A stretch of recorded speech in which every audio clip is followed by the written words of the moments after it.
दोस्तों नमस्कार। एनसीईआरटी सार संग्रह श्रृंखला में प्रस्तुत है भारतीय राज्य व्यवस्था का भाग 2। इसका भाग 1 हम पहले ही कंप्लीट कर चुके हैं। दोस्तों यह वीडियो सामान्य अध्ययन हेतु सभी परीक्षाओं, सिविल सेवा परीक्षा, विभिन्न राज्यों द्वारा आयोजित परीक्षा, रेलवे, बैंक, पुलिस, एसएससी आदि सभी परीक्षाओं के लिए विशेष रूप से उपयोगी है। तो चलिए वीडियो शुरू करते हैं। आज हम इस वीडियो में देखेंगे भारतीय संविधान के भाग, भारतीय संविधान की अनुसूचियां तथा भारतीय संविधान की विशेषताएं। भारतीय संविधान के भाग, part of the Indian constitution. तो दोस्तों इसमें देखेंगे हम भारतीय संविधान के भाग, संबंधित विषय एवं उनसे संबंधित अनुच्छेद। तो चलिए भाग 1। तो दोस्तों भाग 1 किससे संबंधित है? संघ और उसका राज्य क्षेत्र। ठीक है, the union and it's territory. अब इनसे संबंधित अनुच्छेद है अनुच्छेद 1 से लेकर अनुच्छेद 4 तक। ठीक है, आगे देखेंगे भाग 2। तो दोस्तों भाग 2 में नागरिकता है। ठीक है, तथा नागरिकता का प्रावधान अनुच्छेद 5 से लेकर अनुच्छेद 11 में किया गया है। भाग 3 देखेंगे। भाग 3 का संबंध मूल अधिकार से है, यानी फंडामेंटल राइट्स, और फंडामेंटल राइट्स यानी कि मूल अधिकार का जो वर्णन है अनुच्छेद 12 से लेकर अनुच्छेद 35 में किया गया है। इन सभी को नोट करते हुए चलिएगा दोस्तों, परीक्षा की दृष्टि से यह अति महत्वपूर्ण है। आगे देखेंगे भाग 4। तो भाग 4 राज्य के नीति निर्देशक तत्वों से संबंधित है और इनसे संबंधित अनुच्छेद 36 से लेकर 51 तक है। ठीक है, यानी आर्टिकल 36 से लेकर आर्टिकल 51 तक राज्य के नीति निर्देशक तत्वों का प्रावधान किया गया है। आगे बढ़ेंगे भाग 4 क। ठीक है, तो भाग 4 क मूल कर्तव्यों से संबंधित है, फंडामेंटल ड्यूटीज। ठीक है, इनसे संबंधित अनुच्छेद है अनुच्छेद 51 क। ठीक है, या अनुच्छेद 51 ए।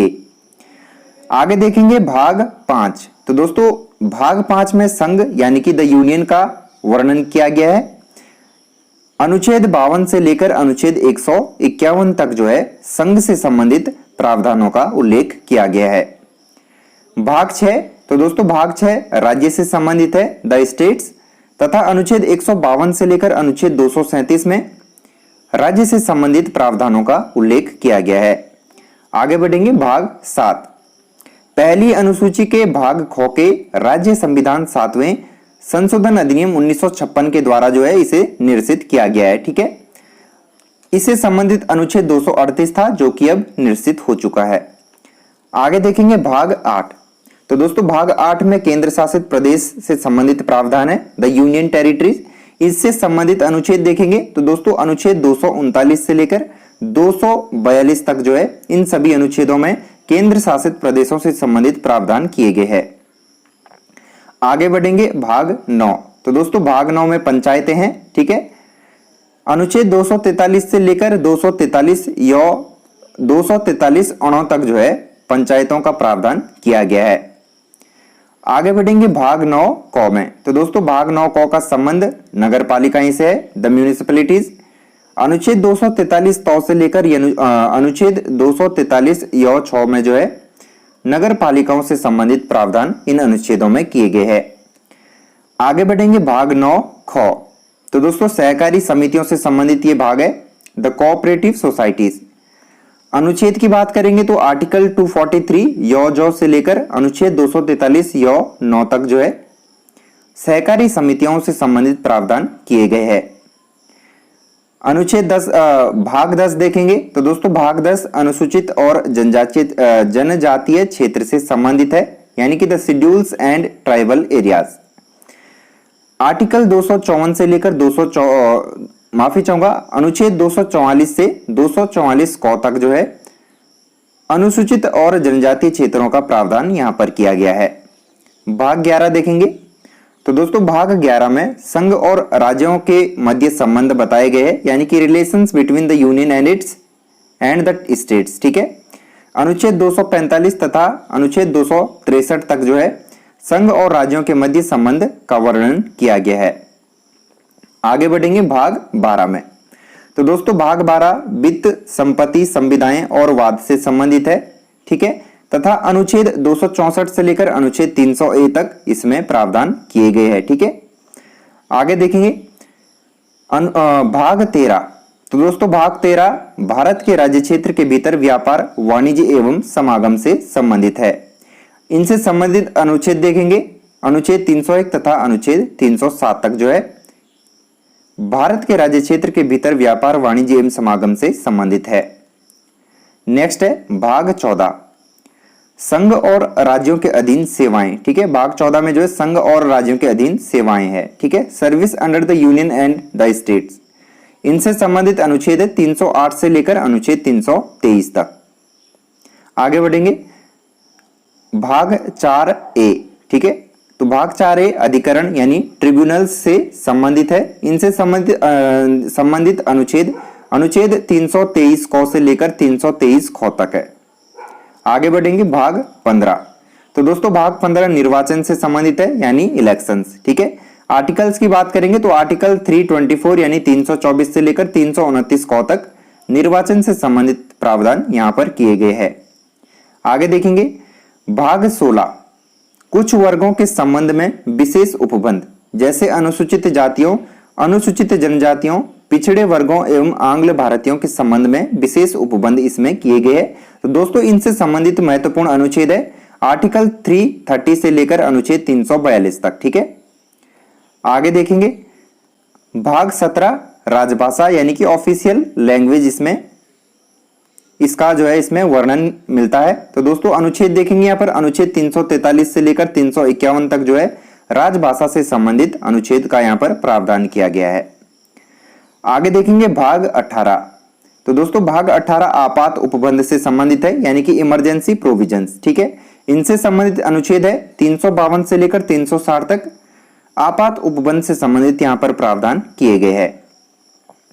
भाग 19 देखेंगे तो दोस्तों ये प्रकीर्ण से संबंधित है, मिसलिनियस, अनुच्छेद 361 से लेकर 367 तक इसमें प्रकीर्णन से संबंधित जो है यहां पर प्रावधान किए गए हैं।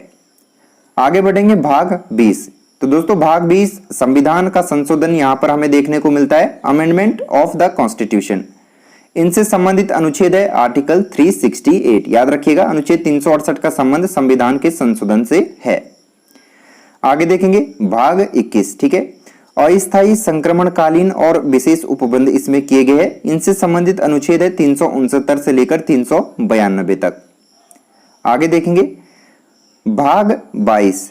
तो दोस्तों इसमें संक्षिप्त नाम, प्रारंभ, हिंदी में प्राधिकृत पाठ और निरसन का इसमें प्रावधान किया गया है। इनसे संबंधित अनुच्छेद है 393 से लेकर 395 तक। ठीक है, अब आगे देखेंगे भारतीय संविधान के भाग 11 का अध्याय 1 संघ और राज्यों के मध्य विधायी संबंधों को दर्शाता है। बहुत ही महत्वपूर्ण दोस्तों ये सीरीज चल रही है जो कि आपके सभी कॉम्पिटिटिव एग्जाम्स के लिए अति महत्वपूर्ण है। आगे देखिएगा भारतीय संविधान में अनुसूचियां। ठीक है, schedules in the Indian constitution. देखेंगे भारत के मूल संविधान में कुल कितनी अनुसूचियां थी। तो दोस्तों भारत के मूल संविधान में कुल 8 अनुसूचियां थी। ठीक है, वर्तमान की बात करेंगे तो वर्तमान में भारत में 12 अनुसूचियां हैं। आगे देखेंगे भारतीय संघ में नए राज्य के गठन का प्रावधान किस अनुसूची में किया गया है। वेरी वेरी इंपॉर्टेंट है दोस्तों, तो याद रखिएगा प्रथम अनुसूची में भारतीय संघ के अंतर्गत नए राज्य के गठन का प्रावधान यहां पर किया गया है। देखेंगे भारतीय संविधान की प्रथम अनुसूची राज्य के नाम तथा उसके राज्य क्षेत्र का विवरण प्रदान करती है। ठीक है, आगे बढ़ेंगे भारतीय संविधान में 9वीं अनुसूची को किस संविधान संशोधन के माध्यम से जोड़ा गया था। तो दोस्तों बहुत ही महत्वपूर्ण ये प्रश्न है, उत्तर हो जाएगा प्रथम संविधान संशोधन वर्ष 1951 के तहत। आगे है भारत के संविधान की किस अनुसूची में विभिन्न राज्यों में अनुसूचित क्षेत्रों के प्रशासन और नियंत्रण के लिए विशेष उपबंध है। तो दोस्तों बहुत ही जबरदस्त ये प्रश्न है, उत्तर हो जाएगा 5वीं अनुसूची में। चलिए आगे बढ़ेंगे। सरकारों द्वारा शुल्क एवं कर लगाने का अधिकार संविधान की किस अनुसूची में उल्लिखित है। तो दोस्तों 7वीं अनुसूची में इसका उल्लेख किया गया है। नेक्स्ट, राज्य भूमि सुधार अधिनियम को संवैधानिक सुरक्षा प्रदान करने हेतु इसे किस अनुसूची में सम्मिलित किया गया है। तो दोस्तों याद रखिएगा 9वीं अनुसूची में। चलिए आगे बढ़ेंगे। 10वीं अनुसूची को 52वें संविधान संशोधन अधिनियम 1985 के द्वारा संविधान में जोड़ा गया था। ठीक है, तथा 91वें संविधान संशोधन अधिनियम 2003 द्वारा इसमें संशोधन किया गया था। इसे दल बदल विरोधी कानून एंटी डिफेक्शन लॉ भी कहा जाता है। याद रखिएगा दोस्तों, बहुत ही महत्वपूर्ण यहाँ पर जानकारी दी गई है जो कि आपके आगामी एग्जाम्स के लिए अति महत्वपूर्ण है। आगे देखेंगे, अंग्रेजी भारत में बोली जाने वाली एक प्रमुख भाषा है, परंतु इसे संविधान की 8वीं अनुसूची में शामिल नहीं किया गया है। ठीक है, याद रखिएगा। आगे देखेंगे अनुसूचियों का संक्षिप्त विवरण। तो दोस्तों यहां पर अनुसूचियां दी गई है तथा उनसे संबंधित विषय तथा अनुच्छेद यहां पर हम देखेंगे। तो दोस्तों पहली अनुसूची देखेंगे। पहली अनुसूची राज्यों व संघ राज्य क्षेत्रों से संबंधित है। ठीक है, यूनियन टेरिटरीज। तो यहां पर इनके नाम एवं उनकी सीमाओं का वर्णन है। ठीक है, ठीक से समझेंगे, राज्यों संघ राज्य क्षेत्रों के नाम एवं उनकी सीमाएं। अब यहां पर इनसे संबंधित अनुच्छेद है, अनुच्छेद 1 से लेकर अनुच्छेद 4 तक। ठीक है, आगे देखेंगे दूसरी अनुसूची। तो दोस्तों ये राष्ट्रपति, राज्यपाल, लोकसभा, राज्य विधानसभाओं के अध्यक्ष और उपाध्यक्ष, राज्यसभा, राज्य विधान परिषदों के सभापति और उपसभापति, सर्वोच्च न्यायालय, उच्च न्यायालय के न्यायाधीश, भारत का नियंत्रक एवं महालेखा परीक्षक, पदाधिकारियों के वेतन, भत्तों तथा पेंशन आदि से जुड़े प्रावधान जो है दूसरी अनुसूची में दिए गए हैं। अब यहाँ पर जो दोस्तों आर्टिकल्स देखेंगे, संबंधित अनुच्छेद है अनुच्छेद 59(3), 65(3), 75(6), 97, 125, आर्टिकल 148(3), ठीक है, अनुच्छेद 158(3), अनुच्छेद 164(5), अनुच्छेद 186 तथा अनुच्छेद 221। ठीक है, इन सभी का संबंध जो है दूसरी अनुसूची से है। आगे देखेंगे तीसरी अनुसूची। तो दोस्तों संघ राज्य मंत्री, संसद, राज्य विधानमंडल के सदस्य व चुनावों के प्रत्याशी, न्यायाधीश आदि द्वारा ली जाने वाली शपथों या प्रतिज्ञाओं का इसमें वर्णन है। ठीक है, यानी प्रारूप इसमें दिए गए हैं। अब इनसे संबंधित अनुच्छेद देखेंगे, अनुच्छेद 75(4), अनुच्छेद 84, अनुच्छेद 99, अनुच्छेद 124(6), अनुच्छेद 148(2), अनुच्छेद 164(3), अनुच्छेद 173, 188 तथा अनुच्छेद 219। ठीक है, ये तीसरी अनुसूची से संबंधित है। चलिए आगे देखेंगे चौथी अनुसूची। तो दोस्तों ये राज्यों और संघ राज्य क्षेत्रों के लिए राज्यसभा में स्थानों का आवंटन इसमें दिया गया है। ठीक है, अनुच्छेद 4(1) तथा अनुच्छेद 80(2) चौथी अनुसूची से संबंधित है। आगे देखेंगे पांचवी अनुसूची। अनुसूचित क्षेत्रों व जनजातियों के प्रशासन तथा नियंत्रण से जुड़े प्रावधान जो है पांचवी अनुसूची में दिए गए हैं। और दोस्तों अनुच्छेद 244(1) पांचवी अनुसूची से संबंधित है। नेक्स्ट देखेंगे छठवीं अनुसूची। असम, मेघालय, त्रिपुरा और मिजोरम राज्यों के जनजातीय क्षेत्रों के प्रशासन से संबंधित जो उपबंध है वो छठवीं अनुसूची में किए गए हैं। ठीक है, इनसे संबंधित अनुच्छेद है 244(2) एवं 275(1). आगे बढ़ेंगे सातवीं अनुसूची। संघ सूची, राज्य सूची तथा समोच्च सूची का जो प्रावधान है दोस्तों सातवीं अनुसूची में दिया गया है। ठीक है, इससे संबंधित अनुच्छेद है आर्टिकल 246 यानी 246। आठवीं अनुसूची देखेंगे, संविधान द्वारा मान्यता प्राप्त 22 भाषाओं की सूची का जो प्रावधान है वो आठवीं अनुसूची में किया गया है। ठीक है, अनुच्छेद 344(1) व अनुच्छेद 351 का जो संबंध है वो अनुसूची यानी आठवीं अनुसूची से है। नौवीं अनुसूची है, इसमें भूमि सुधार व जमींदार उन्मूलन से संबंधित अधिनियम, नियम विनियम या जिन्हें न्यायिक पुनर्विलोकन से बचाने के लिए इससे में सम्मिलित किया गया था। ठीक है, तो दोस्तों नौवीं अनुसूची से संबंधित अनुच्छेद होंगे अनुच्छेद 31 ख। ठीक है, याद रखिएगा। आगे देखेंगे 10वीं अनुसूची। तो दोस्तों ये दल बदल से संबंधित है। दल बदल के आधार पर संसद और विधानसभा के सदस्यों की निर्भरता से संबंधित उपबंध इसमें किए गए हैं। अनुच्छेद 102(2) ठीक है एवं अनुच्छेद 191(2) का प्रावधान 10वीं अनुसूची के अंतर्गत किया गया है। अब देखिएगा 11वीं अनुसूची। पंचायतों की शक्तियां व उत्तरदायित्व निर्धारित इसके अंतर्गत किए गए हैं। और दोस्तों इससे संबंधित अनुच्छेद है आर्टिकल 243(6) ठीक है, यानी अनुच्छेद 243(6). आगे बढ़ेंगे 12वीं अनुसूची में। तो दोस्तों नगरपालिकाओं की शक्तियां व उत्तरदायित्व निर्धारण इसमें किया गया है, यानी कि 12वीं अनुसूची नगरपालिका से संबंधित है। और अनुच्छेद 243(ब) इसमें प्रावधान किया गया है। ठीक है, 12वीं अनुसूची के अंतर्गत।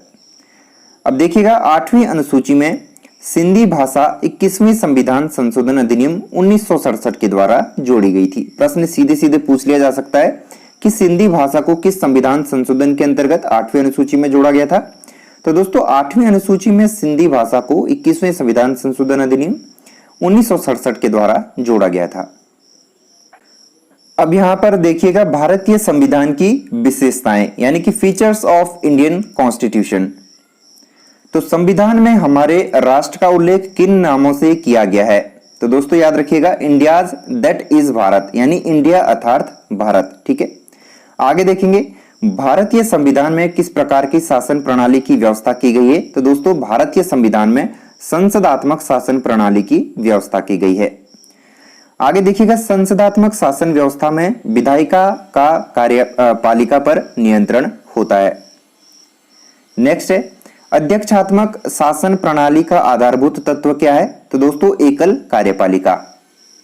आगे देखेंगे भारत की संसदीय शासन प्रणाली एवं ब्रिटेन की संसदीय शासन प्रणाली के मध्य अंतर का मुख्य बिंदु कौन सा है? तो दोस्तों याद रखिएगा न्यायिक समीक्षा। ठीक है, आगे देखेंगे भारत का संविधान परिसंघीय है, यह किससे निर्धारित होता है? तो दोस्तों यह जो है केंद्र और राज्यों के मध्य शक्तियों के वितरण से निर्धारित होता है।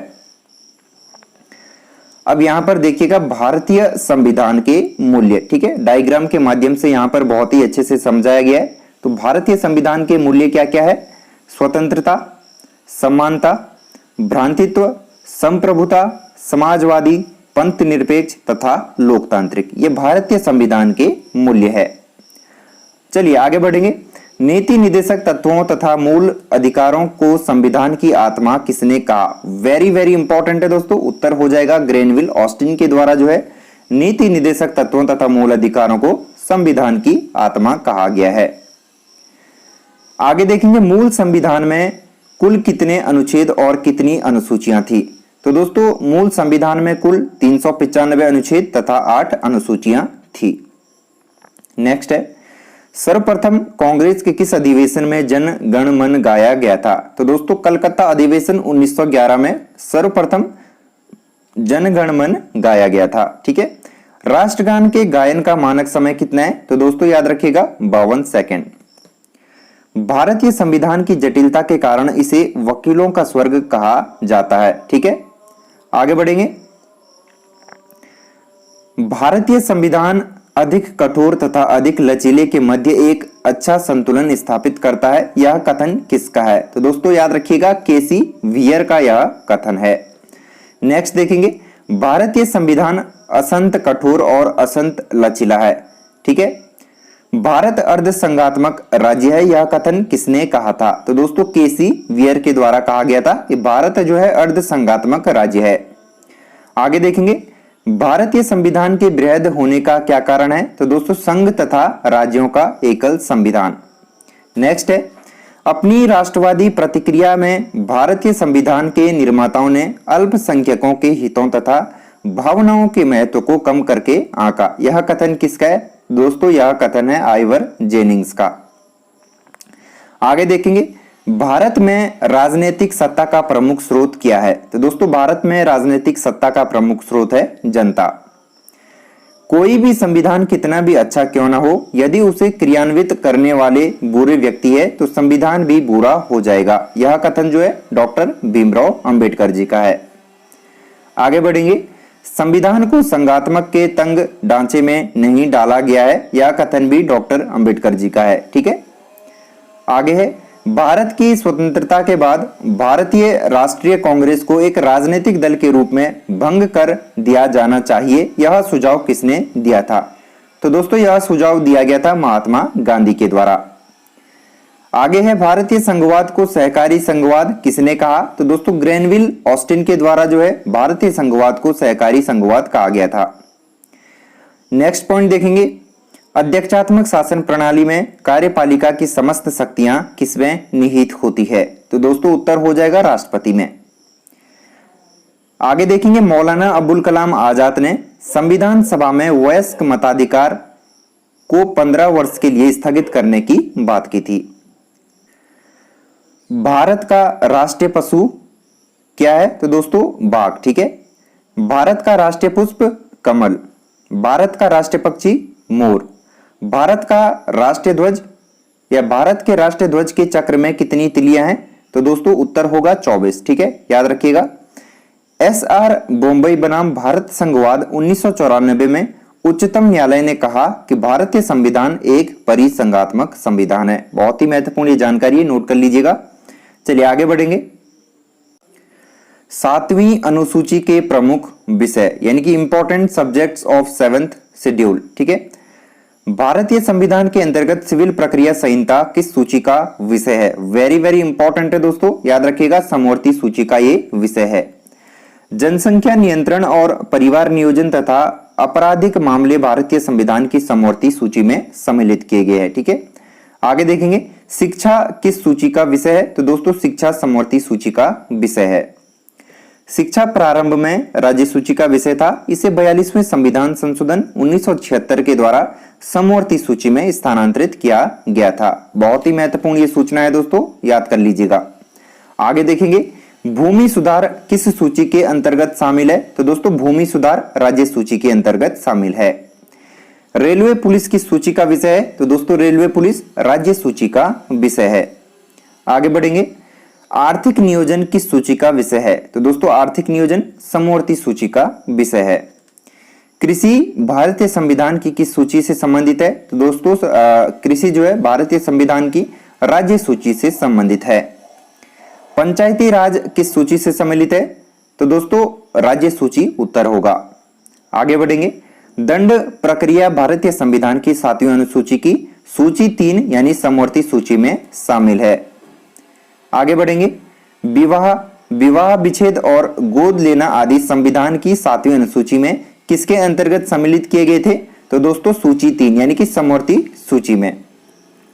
चलिए आगे बढ़ेंगे, तीनों सूचियों से संबंधित प्रमुख विवरण यानी कि संघ सूची, राज्य सूची तथा समवर्ती सूची के अंतर्गत यहाँ पर जो है विषय दिए गए, उन्हें हम क्रमवार से देखेंगे। तो देखेंगे यहाँ पर यूनियन लिस्ट यानी कि संघ सूची। तो दोस्तों इसके अंतर्गत प्रतिरक्षा, विदेश मामले, नागरिकता, संचार, डाक व तार, निगम कर, सेवा कर, युद्ध और शांति, सीमा शुल्क व निर्यात शुल्क। ठीक है। बीमा, प्रत्यर्पण, शेयर बाजार, अंतरराष्ट्रीय संधि और करार, रेलवे, मुद्रा, रिजर्व बैंक, समुद्री व हवाई मार्ग, विदेशी ऋण, विदेशी व्यापार, लॉटरी, आयकर, कृषि से भिन्न। ठीक है। जनगणना, डाकघर, बचत बैंक तथा स्टॉक एक्सचेंज, ये सभी विषय जो है संघ सूची के अंतर्गत आते हैं। ठीक है। आगे देखेंगे राज्य सूची यानी स्टेट लिस्ट। तो दोस्तों राज्य सूची के अंतर्गत आने वाले विषय कुछ इस प्रकार से है, लोक व्यवस्था, पुलिस, रेल व ग्रामीण पुलिस सहित, कारागार, भूमि, स्थानीय स्वशासन, प्रादेशिक लोक सेवा, लोक स्वास्थ्य, बाजार एवं मेले, सट्टा व जुआ। ठीक है।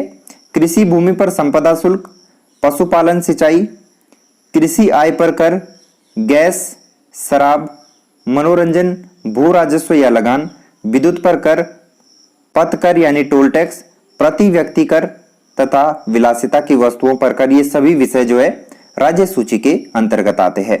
अब बात करेंगे समवर्ती सूची यानी कंकरेंट लिस्ट।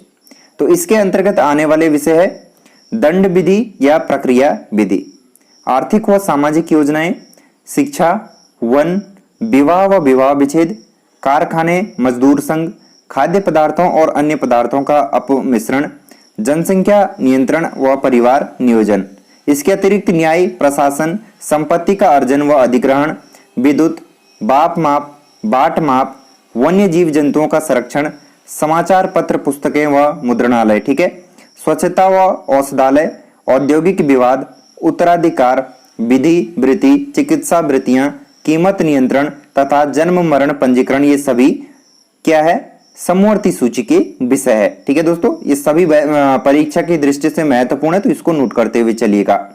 अब यहाँ पर देखिएगा वर्तमान में संघ सूची में कुल कितने विषय है? तो दोस्तों वर्तमान में संघ सूची में 100 विषय है। ठीक है। राज्य सूची की बात की जाए तो राज्य सूची में वर्तमान में 61 विषय है, जबकि समवर्ती सूची में वर्तमान में 52 विषय शामिल है। तो दोस्तों ये था आज हमारा एनसीईआरटी सार संग्रह इंडियन पॉलिटी का भाग 2। तो दोस्तों वीडियो आपको पसंद आए तो वीडियो को लाइक कीजिए, शेयर कीजिए और चैनल पर नए हो तो चैनल को सब्सक्राइब करके बेल आइकन को जरूर से प्रेस कीजिए ताकि आपको लेटेस्ट वीडियोस का नोटिफिकेशन मिलते रहें। तो दोस्तों मिलेंगे नेक्स्ट पार्ट में। जय हिंद, जय भारत, जय उत्तराखंड।